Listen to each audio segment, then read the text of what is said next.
here with Joe Polish. He's one of the leaders in marketing in the field of carpet cleaners. He spent a lot of time trying to discover the ways of being successful and finally discovered that by going to different internet marketing seminars. He spent quite a few years also interviewing the leaders in marketing, the leaders in business, and creating his Piranha marketing program.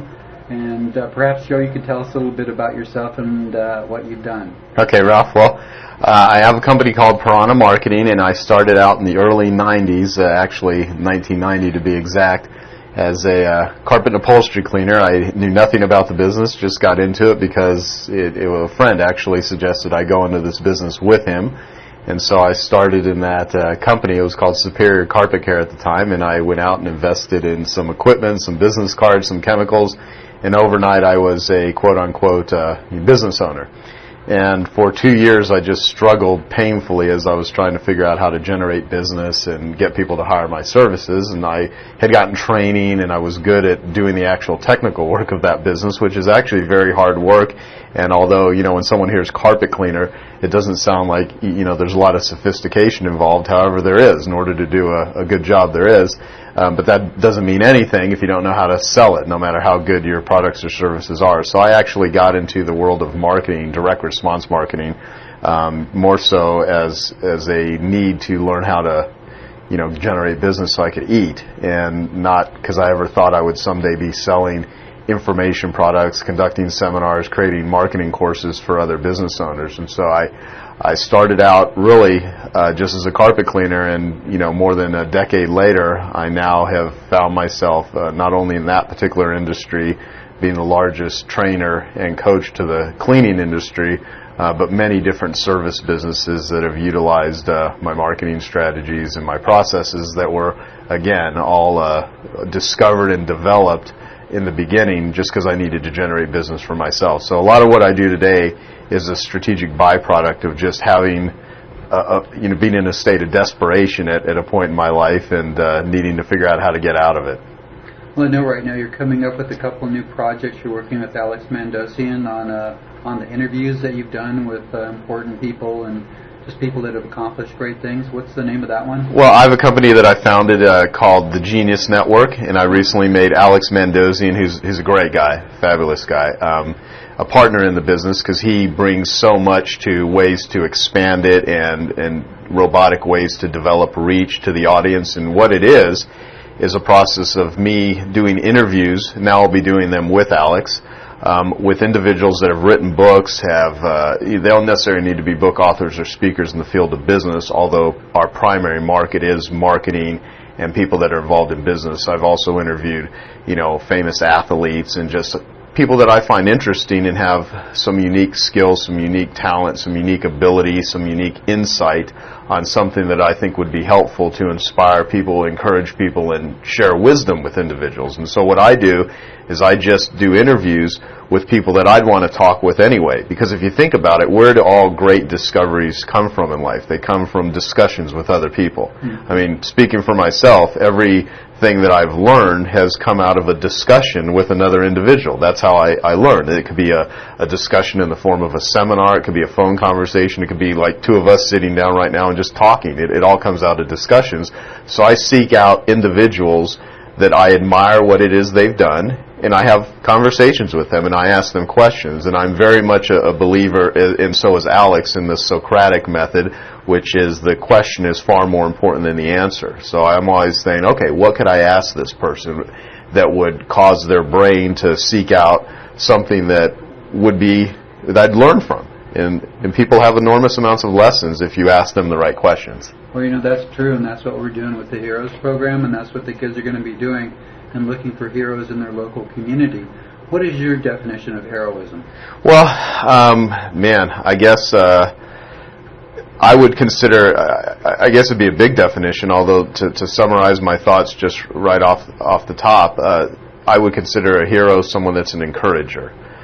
Someone that inspires others, someone that in the face of enormous obstacles is able to communicate and articulate and lift someone up, be that with their words, be it with their actions, be that with their mission.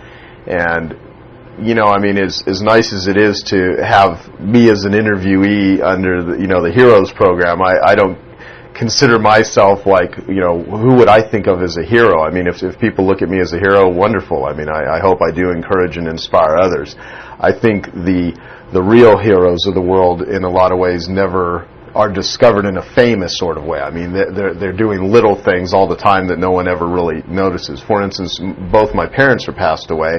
The people at the hospice center that took care of my father right before he actually had died, those are heroes. I mean, those are people that day in, day out are assisting in, you know, very sad, very horrendous circumstances for some individuals, and they're there every day, you know, doing what needs to be done to make life easier for people at the end of their lives.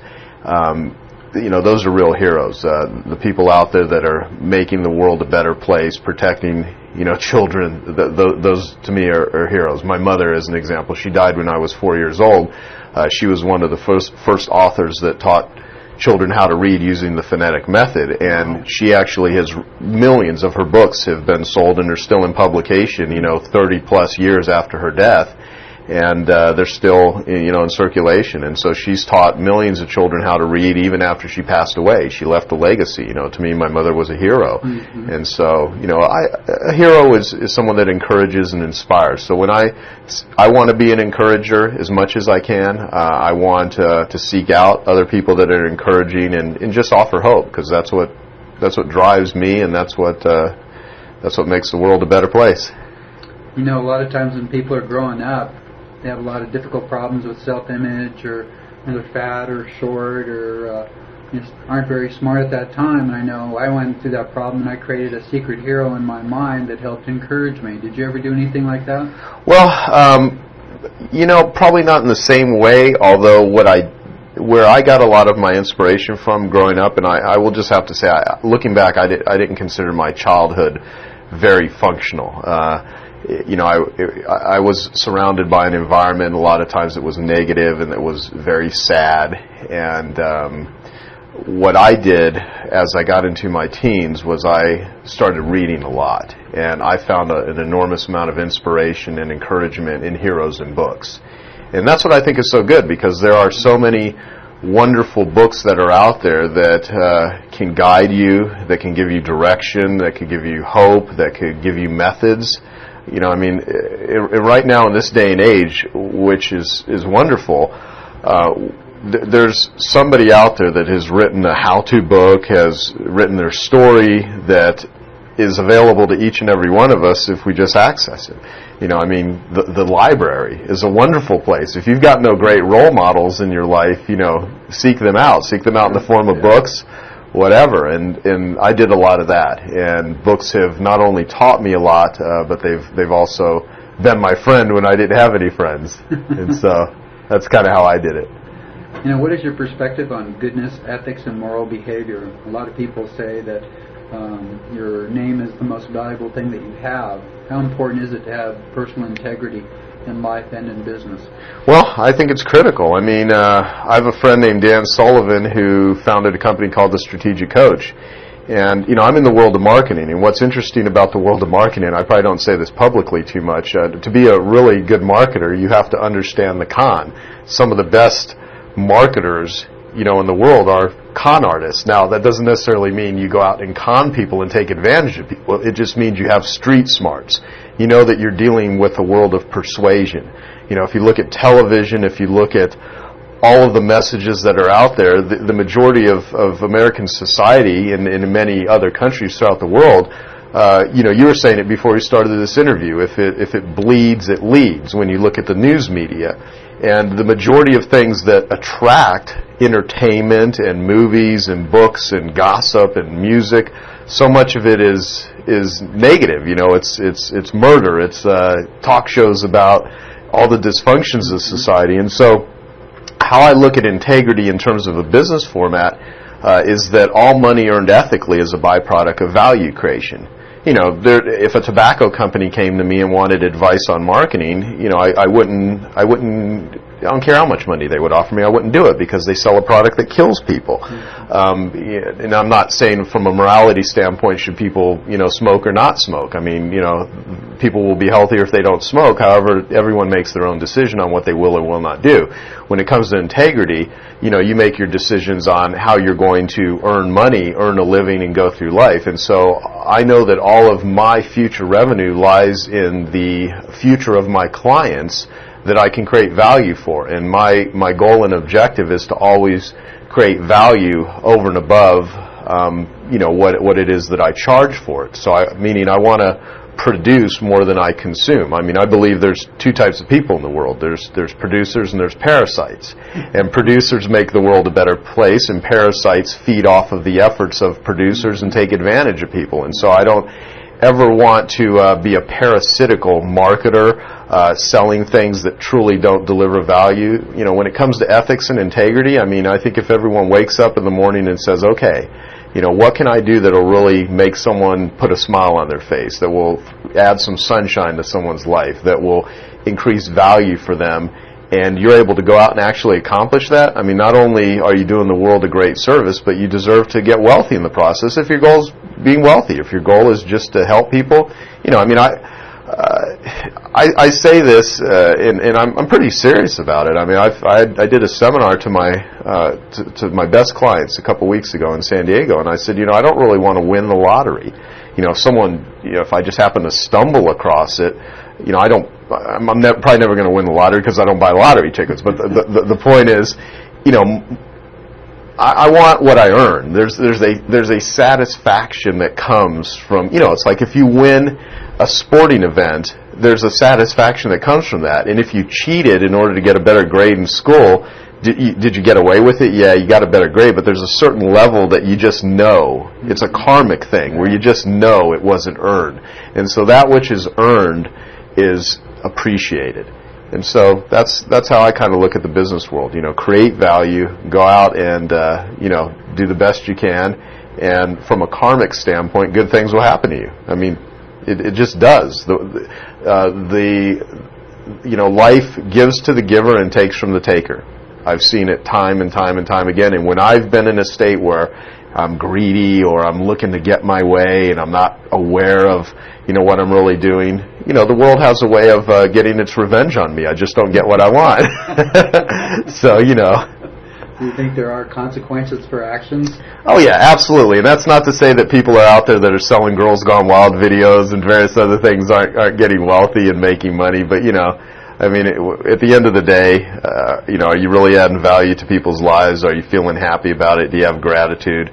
You got to keep yourself in check. And for me, my world is teaching people how to market, but I'm also a very big believer in, the money is so you can get freedom. It's not so you can become a slave to focusing on money. I mean, most entrepreneurs, who I think are enormous value creators, I mean, the people I want to help are entrepreneurs. And the reason I want to help entrepreneurs is because they work very hard. I mean, there are times in my life where I've been so broke and struggling, and I didn't want to go get a job. I didn't want to work for anyone. And that's not that that's bad. It's just for me, that's not how. That's not my MO. That's not how I operate. And there are a lot of entrepreneurs that have just done incredibly enormous things that society benefits from, that have put themselves through the ringers to do it. And the more that I could help assist entrepreneurs in the process to take their creativity and channel it and focus it, not just so that they can make money, but so that they can have independence. Independence and freedom is really what people want. I mean, when I first got into business, I thought I got into business because I wanted to get rich. But what's the byproduct of being rich? What does that actually mean? To me, that means, freedom to have the relationships with the people I want to have relationships with. Freedom to focus my efforts outside of work on things that are important to me. And, really, I want to reduce human suffering as much as I can for entrepreneurs. And one of the other things that I focus on is, in which will be a future time investment for me, is the world of addiction. I think, I don't talk about that too much. In this context, I'm happy to have that conversation. I believe that the majority of human dysfunctions and behaviors that get out of hand all stem from the same things that cause addictions, be it alcoholism, drugs, or behavioral addictions from, gambling, workaholism, sex addiction, rage, you name it. Those all stem from people's, suffering that is caused by a variety of reasons, which we could talk about for 10 hours. But the point is, those are the things that I hope, when at the end of my life, I contribute more than just, teaching businesses how to sell more of their goods and services. I'll do a lot of that and already have. It's just, there's a much bigger picture for me. And the entrepreneurial activities help finance my future business and my future efforts. There's always a question about what would you sacrifice your life for? Some people will run into a burning building and sacrifice their life to save somebody else's life. But then there's the other idea of sacrificing your life in the pursuit of making money or helping others. What do you think about that? Well, there probably are things that I think it's easier to talk about that type of stuff than to actually face it. Certainly taking a bullet for a cause, for a person, for your child. Anyone that has children absolutely will know that you would do almost anything to avoid harm getting in the way of your child. And I think if you can get really clear on what is, because I think that question really is what's important to you. Yeah. What are you willing to give up in order to have what you want? And I did an interesting exercise with a group of people that I learned the other day, people that I coach, and they have struggles like, well, how do I run an ad? How do I, start a business? Things that are difficult, but in the scheme of things, if you have your health, if you live in a country where there's freedom, in America, our biggest challenges are not, am I going to eat today in most cases? Not that we don't have homeless people and not that there are people out there that are really financially struggling. It's just that the majority of people, it's not, am I going to eat today? It's, am I going to eat Chinese food? Am I going to eat Mexican food? We've got so many options. And so, I did this little exercise where I said to the group, because, they're having challenges with how do you use pre-recorded messages to robotically automate, and we're having all these obstacles happening. And I had everyone get up. I was like, okay, everybody, stand up. Okay, and so they all stood up. And I said, okay, now I want you to close your eyes and then sit back down. And so they closed their eyes and sit back down. And I said, okay, now grab your pen on the table, but don't open your eyes. Find your pen. So they had to fumble around, and if people are listening to this and they're not driving, you could even try this exercise right now. Yeah, let's actually try this if you're not driving and you're listening to this. So go ahead and, grab a piece of paper and a pen and write down your first name. Okay? And then what I'd like you to do is switch the pen to the other hand that's your non-dominant hand. So if you're right-handed, put the pen in your left hand and write down, this exercise is really easy, with your left hand. Okay, now you're doing this with your eyes closed and your left hand. And the point is, open up your eyes and look at what you wrote down. It's probably all over the page. Now imagine if you didn't have your right hand. Imagine if you didn't have your eyesight. We have gifts that most of the time we don't even think about. But think about an individual that has to get through life that loses their limbs, that is in a tragic accident, that is a disease, So sometimes I have to give myself a reality check. So when, to go back to your original question of what I think about what you're willing to give up, just even thinking about that causes me to, what am I willing to give up? I can have everything in life that I want if I'm willing to give up all the things that I hate. And, hopefully I won't be put in such a dire situation to where I will have to make that difficult decision. However, certainly there are things that I know I would give up. There are people that I absolutely would sacrifice for. And, it's a whole list of things, but I don't have a simple response to the question. It's something to think about. And I think the more that I can spend my life determining on what is not just important, but what's most important, that's critical. Let me add one last thing. I might be going on a tangent here, but I have a friend named Ken Glickman, and he talks about important versus most important. And he says that if you're on the Titanic and the ship is going down and you have 50 people that are all your friends that are going down with you and they're all floating around in the water and you have 2 life jackets, then you're put in a situation of the difference between important and most important. And so I think there are times where we all get to that point. And I think the best thing that I could maybe speak to that is it's really good to know before you're put in that situation what's really important so you don't neglect them. I don't like funerals all that much because, I mean, who does? Not that I know anyone who likes funerals. It's just people say all these nice, wonderful things about people after they've died, when in reality, how much more meaningful would it be to say those things to that person while they're still alive? Well, isn't that true? Yeah. Well, that brings into question, when was the lowest point in your life, and how did you bring yourself up from that low point? Well, I've had several low points. A couple of deaths that of close people to me. There were some horrendous ones that I actually don't even want to talk about because they're kind of personal.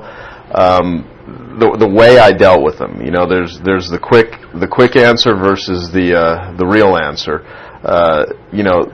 One of the ways that I've dealt with things in the beginning is denial. I just didn't deal with it. I allowed suffering to take place in my life, which manifested itself in negative thinking, negative behavior, self-sabotage. And it's the destructive things that have happened to me that really forced me to learn coping mechanisms, seek out people that could help me, surrender to thinking I can do it all on my own, and pursue spirituality that really were the solutions. But there was no quick solution to some of my issues. A lot of it was just life hit me with a ton of bricks, and there I was squashed on the ground figuring out, I got 2 choices. I either, live in misery or I don't. And so, there's 2 types of suffering, as my friend Dan Sullivan says. There's short-term and long-term. You decide which one you want. And I have chosen at times the long-term route. What I do now to hopefully have this sound optimistic is when something bad happens to me right now, I have a much better perspective on knowing that all of the lessons in life, all of the progress is only going to come out of things that don't work. Dan Sullivan, again, he's a friend of mine. I learn from Dan. Dan learns from me. And he says that life is broken up in 2 areas, things that work and things that don't work. And, that's it. So if you think about your life, we have areas that work and things that don't work. And so the areas of life that we learn from really come out of those things that don't work. So whenever I have a setback or something doesn't quite work out right, heck, we're humans. We are constantly making mistakes. Speaking for myself, I've made an ass out of myself numerous times. I've said things I wish I didn't say. I've made decisions that haven't helped me, that haven't helped other people. I've done things that have hurt myself. I've done things that have hurt other people. I would like to think, whenever anyone has been directly or indirectly hurt as a result of my thinking, my behavior, my actions, that it was not intentional. It's just me really not knowing what the heck I was doing.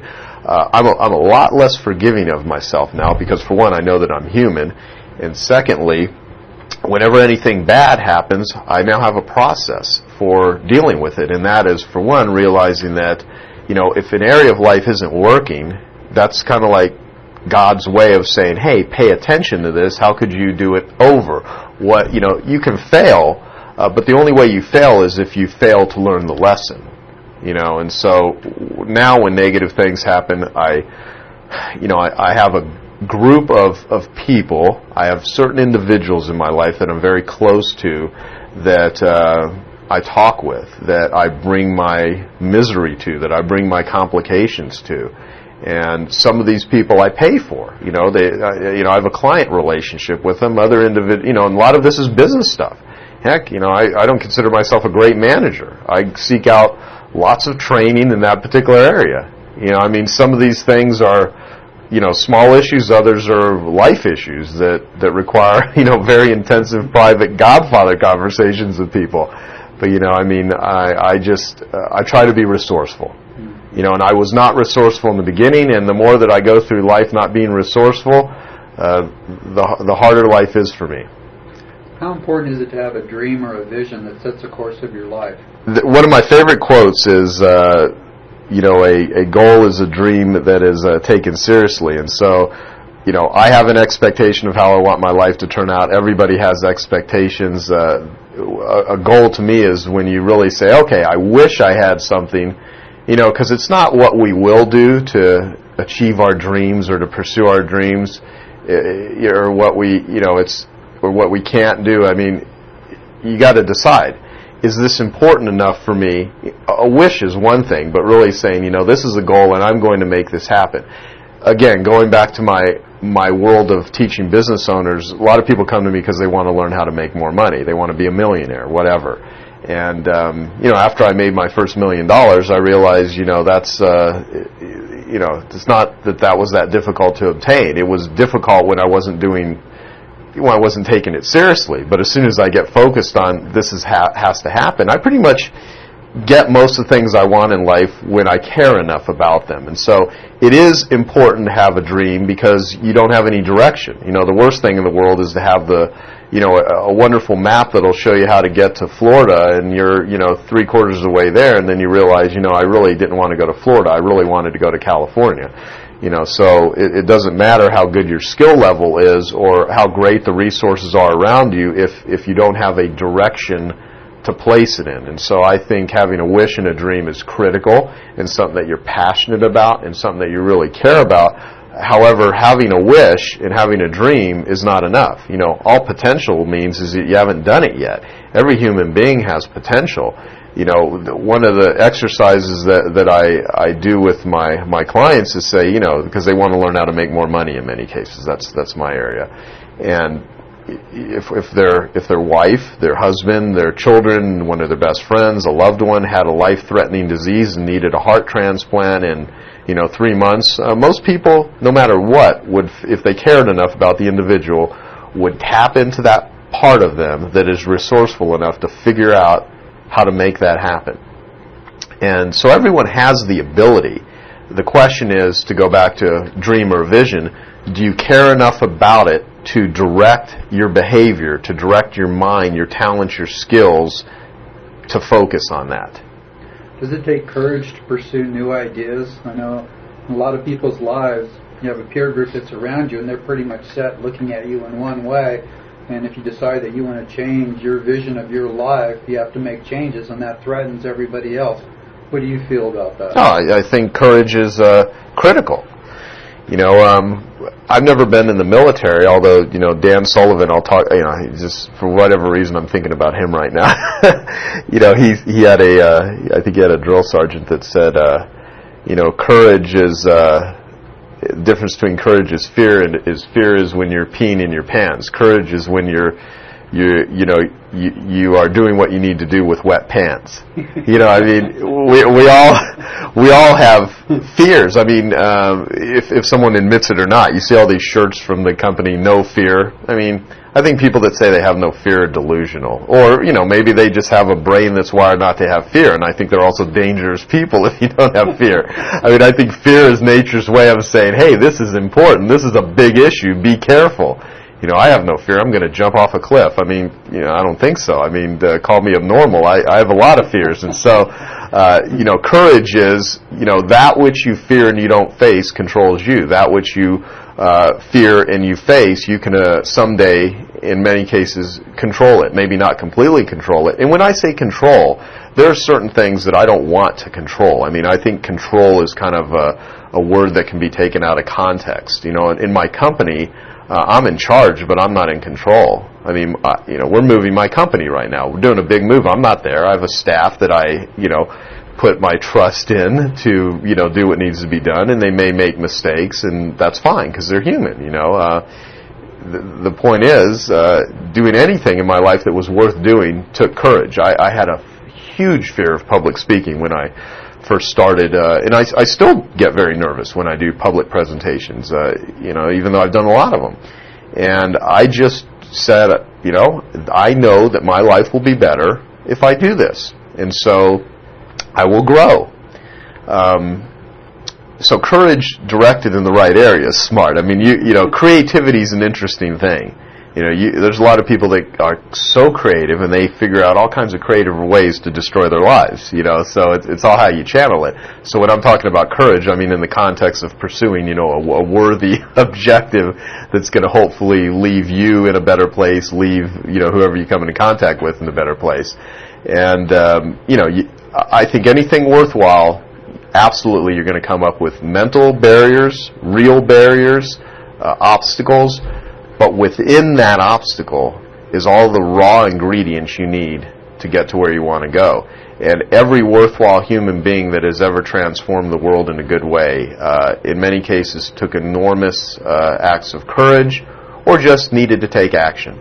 Most of the things that we need to do that are going to make our lives better, I don't think require us to, you know, have to really face our deepest fears and put ourselves in life-threatening situations. I mean, in most cases, we can do enormously good things for the world just by getting off our butts and doing something, and constantly maintaining as much gratitude as one could have.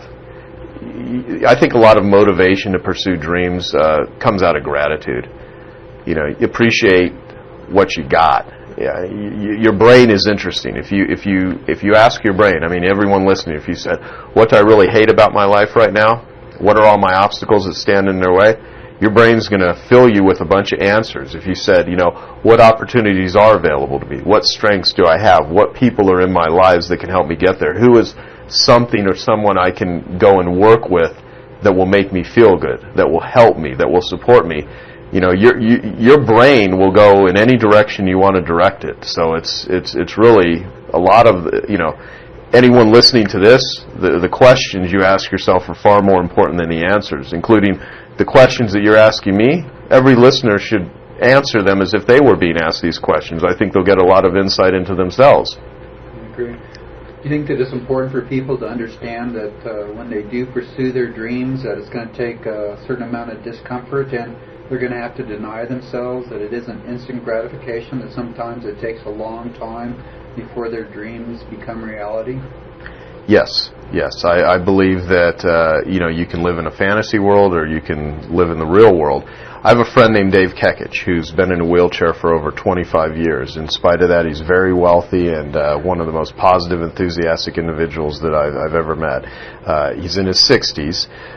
You know, when he was 35 years old, working out, he had he doesn't blame working out or exercise. It was just a freak accident where he had a slow bleed in his spinal cord, and at the time they weren't advanced enough to the doctors he had went to where they could fix it before it paralyzed him from the chest down. And he has these things called Checketts credos, and they're like 100 rules of life and business that you know, he had wrote. And what I'll do is just as a gift to your listeners, I'll get permission from Dave where you can actually reproduce them on the website and make those available. As long as Dave Checketts is giving credit, that's fine. We just ask that nobody goes out and uses them without giving credit to Dave.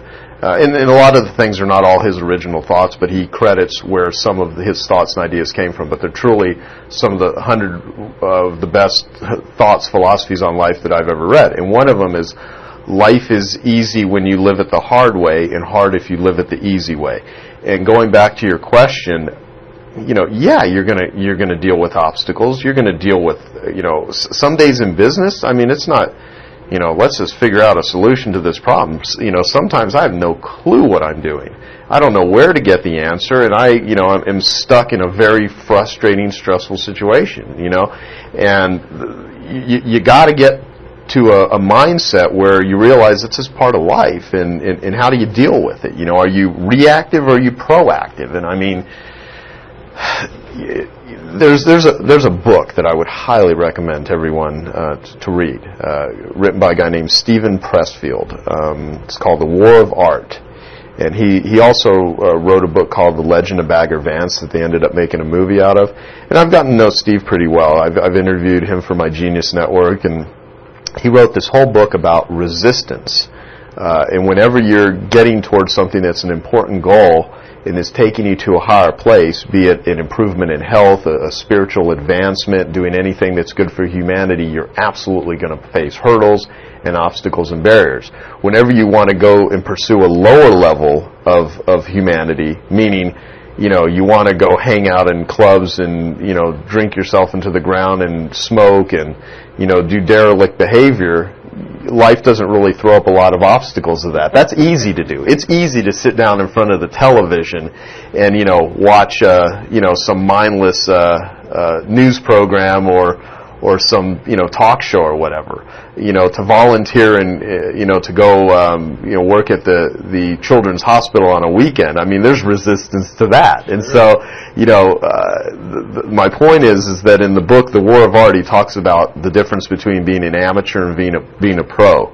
And professionals, you know, do not, you know, amateurs wait for inspiration. Professionals do it with a headache.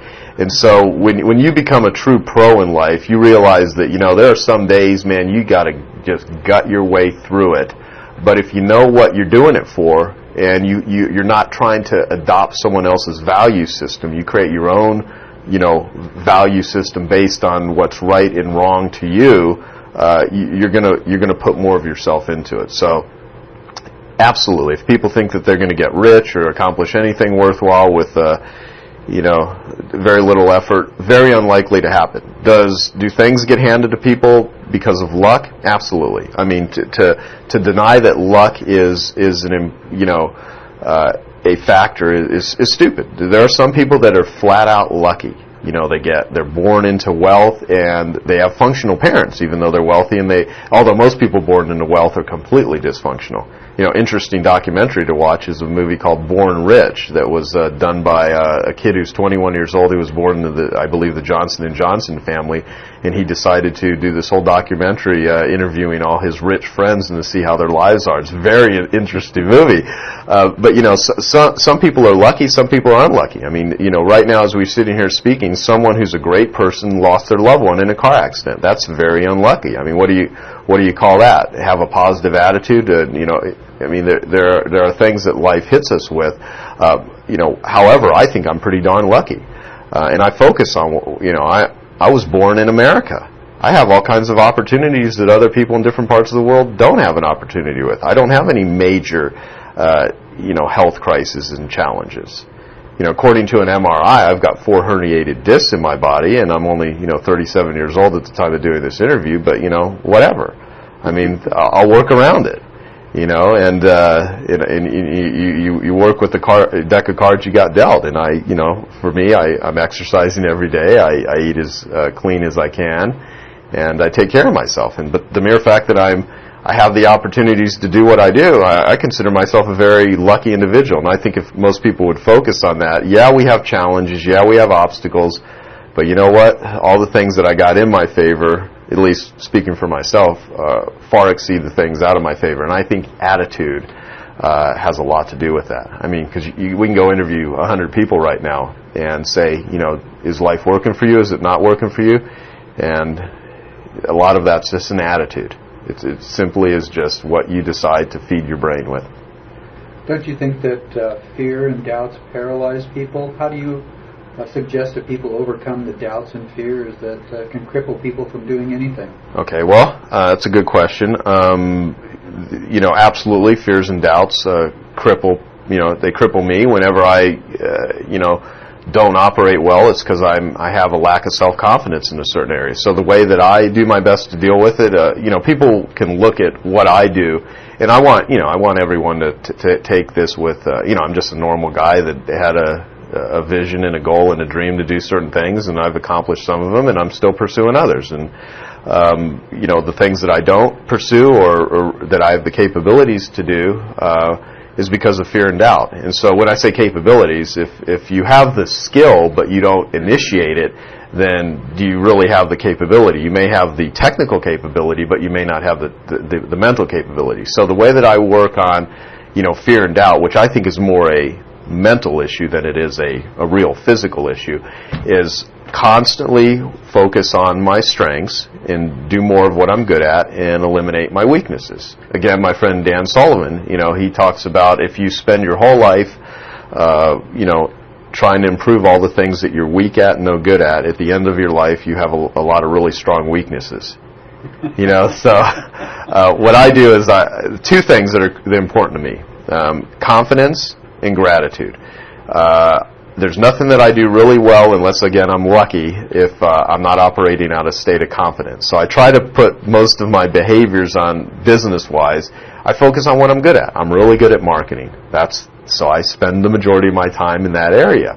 I'm a starter. I'm not a finisher. I have very poor follow-through. So, I'm going to have more fear and doubt if I try to put myself in areas where I have to finish things in order to make it work. So, I shorten the curve by just surrounding myself with finishers so that they can take a lot of my crazy ideas and make them a reality. And so, if you focus on confidence and improving areas of confidence, you'll have less fears and doubts because you're operating with a more functional, more capable state of mind. And if you focus on gratitude and appreciation, you can enjoy life. I mean, there's, no matter how much money you have, no matter how much opportunity you have, no matter how good looking you are or whatever, if you don't have any gratitude, you're still not going to be a happy individual, and you're not going to be much of an encourager and inspire to other people. So I think confidence is critical to performance, and gratitude is critical to happiness and enjoyment. How important do you think forgiveness is? There's people that offend, oppose, upset you, and just outright screw you. What do you think about the idea of forgiveness and also holding people accountable for the wrong things that they do and helping to bring them to justice? Well, boy, that's an interesting question. I mean, what's the saying? Forgiveness is the realization that forgiveness is giving up the hope that you're going to have a better past. Am I really good at forgiveness where I've had wrongs done to me? Sometimes. Other times, I'm not even aware that how much I allow resentment to dictate my life, my behavior. I hope as I get older that I'm able to forgive and not necessarily forget, but learn from it. There are some injustices that are so bad that I've not had happen to me that I couldn't even begin to speak on them unless they happened to me. It would be much easier for me to say, oh, well, if someone murdered my loved ones, would I forgive them? I would hope so. Sitting here right now, do I know? I have no earthly idea. What I do know, though, is that absolutely nothing of value comes out of hanging on to a resentment. What's done is done, and many people let their past absolutely destroy any future happiness and any future value creation that they could add to people because they live in the wrong that has been done to them or the perceived wrong. And what's the saying that holding resentment or anger is like or revenge is like drinking poison and hoping the other person gets sick? I mean that absolutely is true. And so just to give you my opinion on it, since you asked me the question, I think forgiveness is crucial. I mean, if you walk around being jealous, being angry that someone did something wrong to you, I mean, maybe you were a victim. Maybe someone really did treat you wrong. And certainly I've had things that have been done to me. When you ask me about what's the worst things, I mean, I'm just not going to bring some of the stuff up because they're just really bad. I've had people violate me in ways that I could not even fathom ever doing to another person. Now, if I walked around though saying I'm a victim, it may be true. There is some validity to that. But you know what? There's no power in that. If you say, well, I have been done wrong and therefore I'm crippled and incapable, I mean, you're still being hurt by the hurt. The hurt happened. It's done. And maybe someone has taken everything away from you. Maybe you're towards the end of what you perceive the end of your physical life on earth, and you're just sitting there in a really rotten place. I mean, what do you do in a situation like that? you got your life. You decide what you're going to do. You tap into the resources that are available to you. I mean, it's internal. Most of the answers that people need, and again, I'm just saying this is what I believe. It's my belief. I'm not trying to, everyone that's listening, they have to obviously apply this to their own situation. I can only speak from my own experience. You got to sit and think, well, where's this going to take me? What am I going to do? I'm going to live anyway, so you can either make the choice to let the past destroy and dictate you and beat you down, or you can tap into the internal stuff. I believe that all the answers we need are inside of us if we remove the fog and we access them. And don't try to do it all alone. Don't be afraid to ask for help. People say financial independence, which is kind of funny. There's no such thing as financial independence, because everything that I've done to have any sort of financial success I've had has never been done independently. It's always been done through the assistance of other people. So there's no such thing as independent happiness, independent encouragement. I mean, everything in life. You try to do everything yourself and think that you're, the one and only creator of everything. I mean, good luck. To me, that's a recipe for misery. And if you're down and out, and you've had bad things done to you, I'm sorry. I'm sorry that happened to you. It's sad. There are things that happen that are just flat out miserable and unfair. However, if you're still alive, if you're still functioning, there's people that have it worse than you. And what I would say, if you're stewing in resentment, if you've had really bad things done, volunteer at a AIDS clinic. Go volunteer at a children's hospital, veterans clinic, whatever.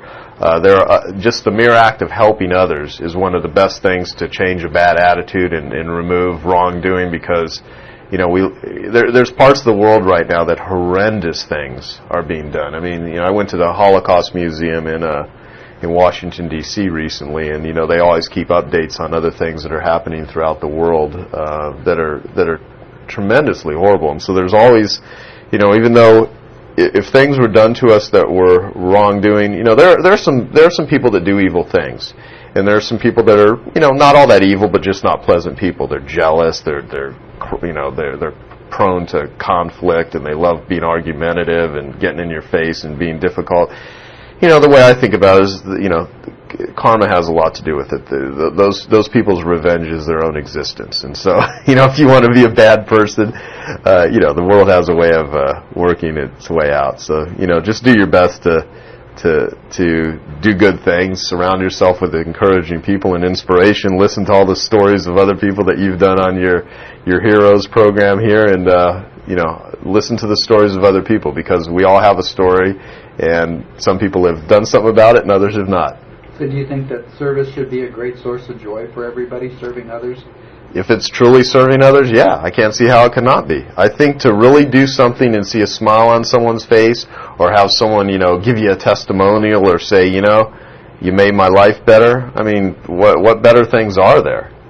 At the end of your life, who cares that you got a garage full of Ferraris and a bunch of nice clothes? It's all the people that you were able to, the real significance comes from what you were able to do to, put some sunshine in other people's lives. Well, isn't that true? And that sort of comes to the question, well, is there a God, and is He going to have any opinion about how you led your life? So what do you think about the power of prayer in people's lives? Well, I don't want to get into what my beliefs are just because they're my beliefs. I think there's a huge difference between religion and spirituality.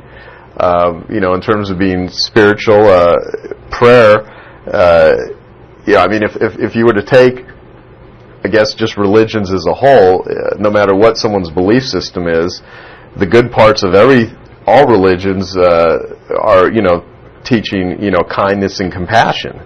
And so, I think there's a lot to be said about just speaking to a higher power, speaking to God, whatever God is to you, and just,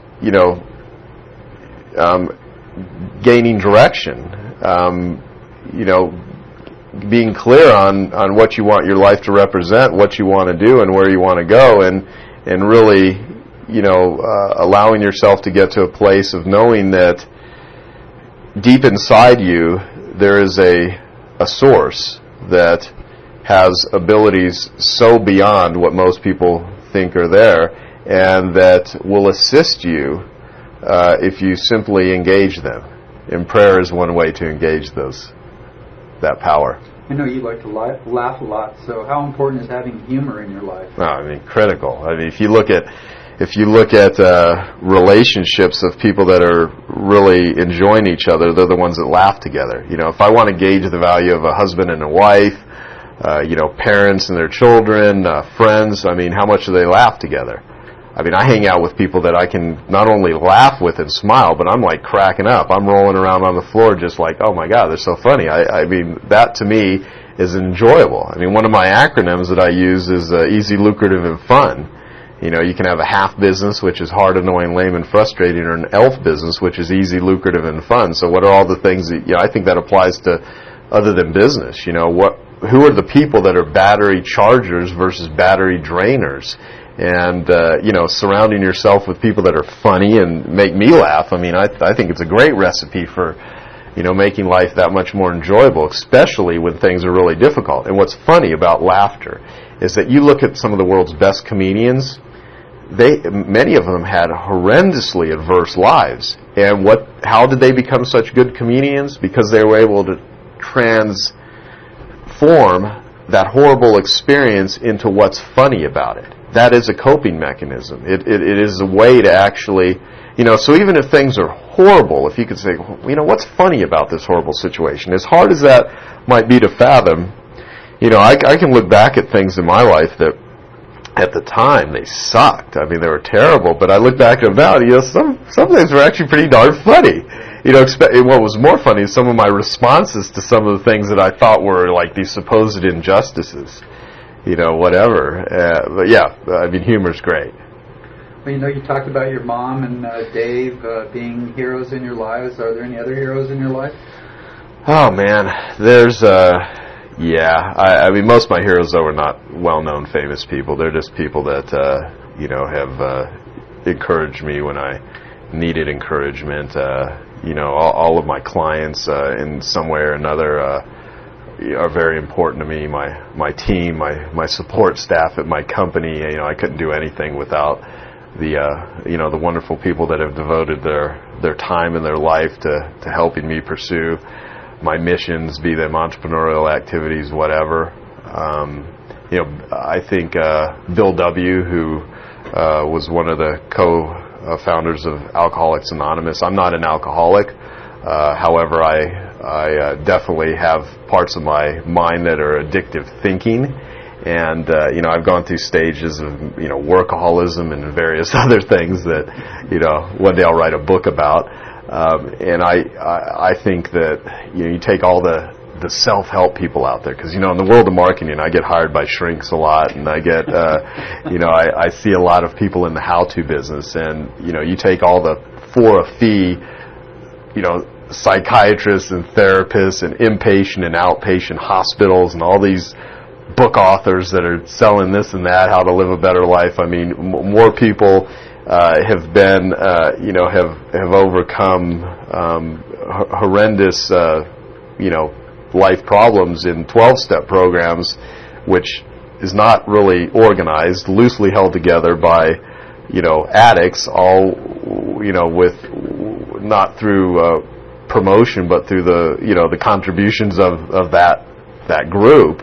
And look at how much positive change has been created. I mean, I think that is I think that's wonderful. I mean, so I would say people like that absolutely have just changed and transformed the world in a big way. And there's a lot of people out there, Gandhi, Mother Teresa, I mean, you name it. There's a lot of real heroes, and you can walk out the door and see it everywhere if you're looking for it. It's true. Well, why are heroes so important for young people? Well, because a lot of times young people have a parental influence that is not always that positive, and they have life circumstances that are not always that positive, and things such as an individual just giving a child a little bit of encouragement in a time where it's really needed can absolutely, change that individual dramatically. And so it's important because everybody benefits when they're given a dose of confidence and belief in themselves, and just saying, you can do it, even when they believe they can't. So, going back to 12-step programs, I think everyone should read, the big book of Alcoholics Anonymous. It's just a very interesting book, and it's about individuals that are suffering from an addiction, which is basically doing something they don't want to do but they can't stop, and going into a place where they're beyond hopelessness, they're beyond hope, and surrounding themselves with people that believe in them more than they believe in themselves. And a lot of times, no matter who you are, if you're dealing with a problem and you're don't have any hope, to be around someone that believes in you more than you believe in yourself is important. And so going back to why are heroes important to children, for that exact reason. There's a lot of children out there that are hopeless, and they need people that believe in them more than they believe in themselves, because what a terrible thing to have happen is to go through life where you never ever believe that you're worthy, that you deserve it, that you're capable, and that could manifest itself into very, very horrendous things. Well, that's so true, and that's the reason why I created the Heroes program, is just to give people hope, and especially help young people find a pathway through life, because they don't have to go through and make all the mistakes that we did as kids. Nobody's really putting this information out. It seems that the schools are just turning kids into robots and employees and destroying any dreams that they have for ever attaining their dreams. And so I really appreciate you taking this time to give this valuable information to the young people that are out there that are desperately looking for answers. If you had 3 wishes for your life in the world that would instantly come true, what would they be? Well, one would be at the end of my life to have done to have transformed entrepreneurs in the way that businesses are run. I mean, this is actually a business-related goal, which one of the things I'm doing with ethical services. I have a website called ethicalservices.com, and it's right in its embryonic stages. It was featured on the abc.com website when I did a show with Barbara Walters and Arnold Diaz back in 1999. But really, the point of that business venture is to connect consumers that are looking for ethical companies with companies that are ethical, and offer to guarantee their work, carry proper insurance, not employ people in a manner that forces them to do high pressure selling to make a living, and they refuse to have any misleading or unethical advertising, so they don't do bait and switch. And I've started it in the carpet and upholstery cleaning industry, and my goal is to take it from industry to industry to industry, because I actually think I can transform I know that I can transform the way that consumers find companies, and that those types of companies that really care about their consumers are able to locate each other. So I'm wanting to create the ultimate win-win situation in the business world, and I think I can create a better way for people to buy things, so that they can find companies that are more trustworthy, and companies that are really good and ethical, are not forced to have to get into the low price pit with everyone else and use manipulation and trying to figure out how to sell their goods and services. So that's one wish that I would absolutely love to have come true, and work very hard with a lot of people backing me up to do it. The second is, at the end of my life, to know that I have reduced suffering for enormous amounts of people just by facilitating making contacts, because I'm really a connector. And the third is just be an encourager. I went to a funeral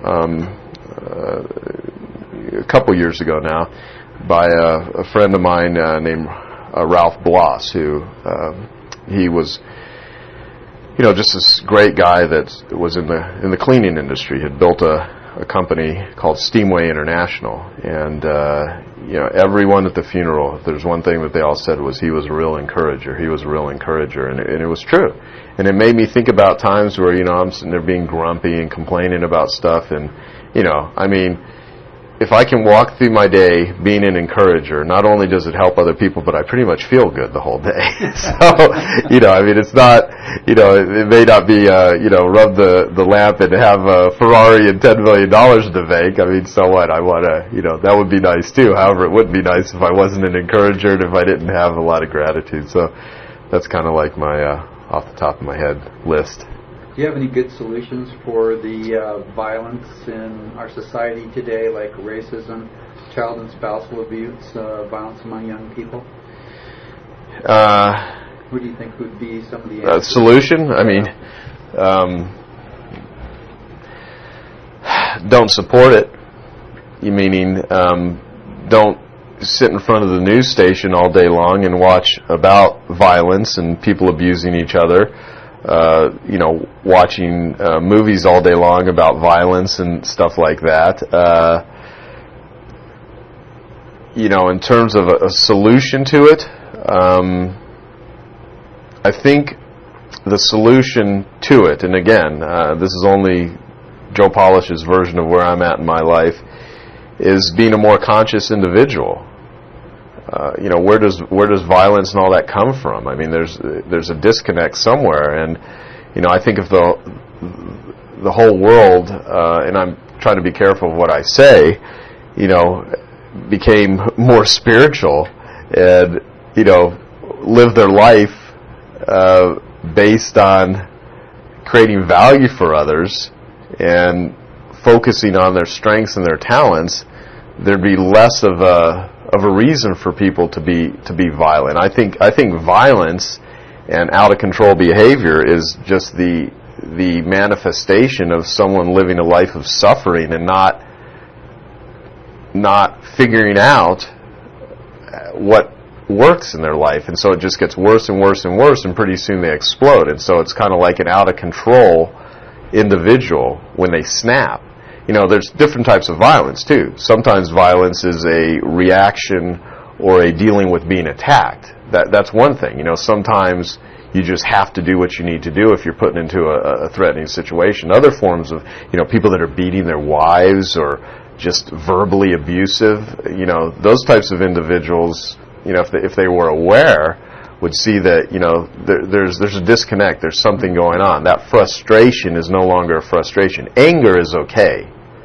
Anger is is an emotion that everyone feels and has a lot of benefits to it. It's when it becomes rage that it's out of control. And so when things reach a state of rage, the first thing is having the awareness, why is this happening? And then, what are you going to do about it? I mean, I'm probably not the best person to say what the solution is for that. My solution is pursue a spiritual path. Ask God what's going on here. Yeah. I just don't want to use this type of format to tell people what my belief system is, because it's my life. I do it the way that I want to do it, and it may not work for others. For me, when in doubt, seek God. Yes, well, I do that in my life also. What do you think about the Heroes program and its impact on the youth, parents, and business people? It sounds sort of like your ethics website. Well, here's the truth, Ralph, and from I don't know much about it, although from the times that I've met with you and what I see what you're doing, from knowing very little about all it is that you're doing, I think it's fabulous. I mean, whenever you can sit down and have conversations with people that can encourage others and give them direction, and your motivations are to help children, I mean, to me, that's very positive. And I think, I think everyone that would pursue anything along those lines is adding a lot of value to the world and is doing a lot of great things. And I really hope that your Heroes program does help a lot of people and gets a lot of messages out that as well as I do aren't being broadcast by the news media and things like that, Yeah. Well, I think the world needs hope, and just people like yourself that are successful, that have such great wisdom. And the foundation of the program is based on Earl Nightingale. He said that the true success in life is somebody that pursues a worthy ideal and does it with every ounce of their strength and with every bit of excellence within them, and knowing full well that if they can achieve a level of service and create a quality product or service that is so great that they'll achieve their financial dreams and their dreams or whatever they are, as long as they are willing to have a goal and pursue it with excellence. Yeah, absolutely. Well, I really like Earl Nightingale too, which is cool that you said that.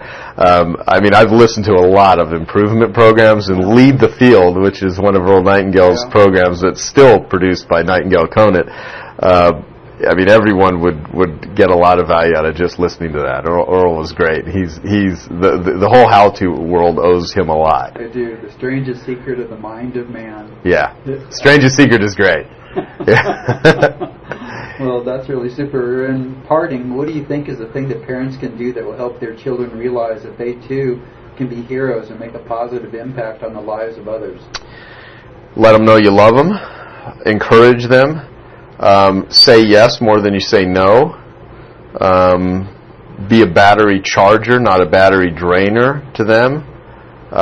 Realize that even when they're rebelling against you, that's sometimes them gaining their own footing. It's, I went through a very rebellious stage, and, sometimes I could imagine I don't have any teenagers, I can't imagine from that perspective if it's a lot easier for me to say these things not knowing it than it is to know it. So, all I can say is be a great role model. I was told a lot, do as I say, not as I do. It's horrible advice. Do what you do. Say what you do. If you say things but you don't do it, I mean, what you're doing is you're teaching your children to be a liar. And more importantly, there's a lot of toxic things in the world. Toxic thoughts, toxic stuff. And if you constantly have your head and your body filled with toxins, the byproduct is going to be you're going to be toxic. And so eat healthy. Don't feed your children garbage. Watch the movie Super Size Me with your whole family. I do a lot of work in the nutrition fields, and exercise. Take care of yourself. I mean, your health is so critical, and we have a society that is filled with just garbage. When I say society, I mean we also have a society that's filled with so many good, healthy foods that are available to everyone, and what do most people do? Just like the majority of what consumerism is on entertainment, which is garbage, is consumerism is with food. So just don't feed your kids mental garbage, verbal garbage, and food that's garbage, And if you do that, I think, if you don't do that, that is, I think your kids are going to grow up to be a lot better people than the ones that are not given that opportunity. Well, that's great advice. I really appreciate your time. Thanks again. Yeah, you're welcome. Thank you.